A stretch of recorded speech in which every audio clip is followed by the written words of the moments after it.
Assalamualaikum warahmatullahi wabarakatuh. Alhamdulillah wa syukurillah wassalatu wassalamu ala rasulillah amma ba'd. Ma'asyiral muslimin wal muslimat jamaah aku yang dirahmati Allah Subhanahu wa taala.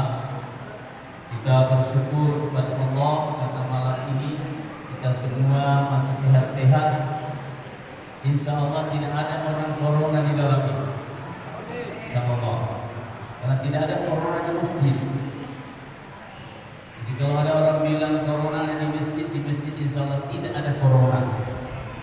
Makanya orang yang takut biasa datang di masjid dengan alasan ada corona itu dia bikin-bikin. Karena masjid ini orang mau datang di masjid itu harus syaratnya. Kemudian datang di masjid tidak ada orang di masjid begini-begini mulutnya. Diam. Bagaimana mau menular corona di dalam masjid? Jadi sekali lagi saya ingin sampaikan, saya ini di Komisi 9 di bagian kesehatan. Saya bilang saya kurang terlalu setuju kalau masjid yang dilarang orang sementara pasar kasih buka. Tapi ternyata ini dijadikan, orang bilang dijadikan momok gitu ya, dijadikan alasan kebanyakan orang Islam untuk tidak mau datang di masjid. Tahun lalu tidak ada orang tarawih, marah semua orang. Bilang kenapa pemerintah larang orang di masjid? Begitu tahun ini pemerintah buka di masjid, itu juga yang datang di masjid. Yang tadi bagi tidak datang. Nah, oleh karena itu kita bersyukur Pak, alhamdulillah, kita berdoa jangan sampai karena corona belum selesai, ini belum tinggi di tante corona ini masih ada. Kita jalan-jalan, lihat orang tidak tahu ini dia serangan, apalagi orang tidak puasa. Kita bersalawat kepada baginda Nabi besar kita Muhammad sallallahu alaihi wasallam. Bapak Ibu sekalian, mari kita tanya dalam diri kita masing-masing. Sudah berapa tahun kita puasa? Saya ingin mengajak semua jamaah yang datang malam ini, coba renungkan diri kita. Sudah berapa tahun kita puasa? Kemudian mari kita ukur diri kita dengan apa yang Allah Subhanahu wa taala sampaikan di Al-Qur'an. Kenapa kita harus berpuasa? Jadi Allah berfirman di Al-Qur'an, ya ayyuhalladzina amanu kutiba alaikumusiyam kama kutiba alal ladzina min qablikum la'allakum tattaqun. Allah perintah kita puasa hanya satu tujuannya, supaya kita bertakwa. Pertanyaan saya, coba bapak-bapak sekalian, mari kita lihat ulama bilang orang ciri-cirinya orang yang bertakwa itu ada 4. Saya sengaja bawa ini supaya kita semua bisa ukur nanti diri kita. Apakah puasa kita sudah ada yang 30 tahun, ada yang 40 tahun, ada yang 10 tahun, ada yang baru 5 tahun? Apakah sudah ada ini ciri-ciri? Kalau tidak ada ini ciri-ciri dalam diri kita, kasihan kita. Apa ciri-cirinya? Para ulama bilang, pertama, orang yang bertakwa itu ciri-cirinya 1, rendah hati, tawad, rendah hati, tidak sombong. Tidak sombong karena ilmunya, tidak sombong karena hartanya, tidak sombong karena keturunannya, tidak sombong karena jabatannya. Jadi kalau masih ada sombong di dalam diri kita, belum masuk ciri-cirinya orang bertakwa. Lihat orang anak-anak, apa juga dia kemarin, baru anak kemarin.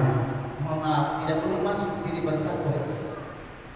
Lihat orang, kemudian apa juga kau itu? Tidak seberapa, tidak tahu saya ini. Belum bertakwa. Jadi 1, mari kita periksa diri kita. Kalau masih ada rasa sombong di dalam diri kita, maka mohon maaf, kita belum termasuk ciri orang yang bertakwa. Berarti puasa kita bertahun-tahun itu, kenapa kira-kira tidak bisa begitu? Padahal Allah bilang, la'allakum tattaqun. Kalau kamu berpuasa, kamu pasti jadi orang yang bertakwa. 1. Yang kedua, kata Allah, ciri-cirinya orang yang bertakwa itu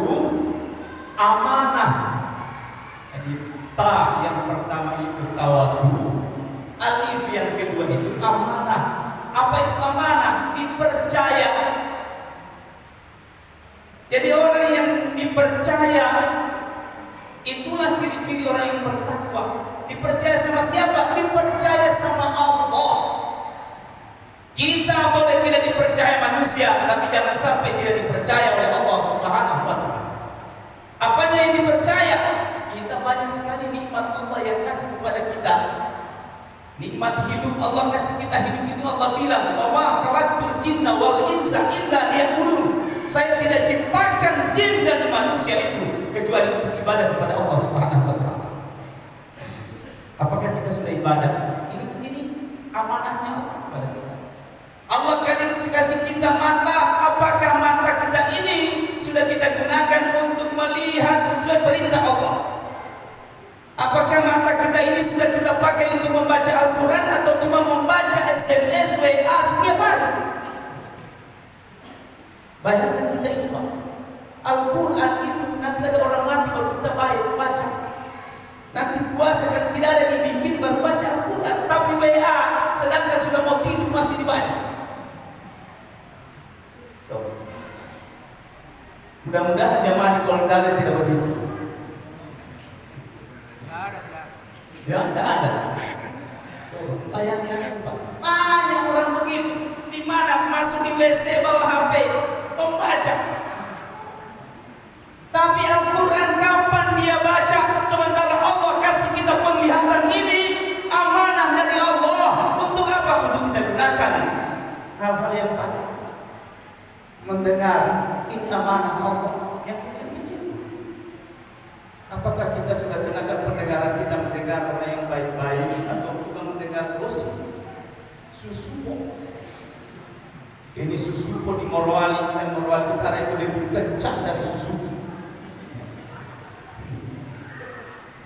Itu dulu saya paling takut waktu saya jadi bupati, saya paling takut Susupo. Kita baru 1 meter, di sini sudah 10 meter. Mendengar. Masih banyak amanah yang Allah belum bicara soal anak kita. Allah Subhanahu wa Ta'ala titipkan anak itu. Tujuannya Allah ada. Tapi apa yang kita perbuat kepada anak-anak kita? Sudahkah setiap hari anak-anak kita ini kita ajak mereka untuk salat berjamaah? Sudahkah setiap hari anak-anak kita itu kita selalu ingatkan agar selalu kepada Allah Subhanahu wa Ta'ala? Kalau itu kita tidak lakukan, kita belum amanah. Berarti kita belum masuk ciri-ciri orang bertakwa.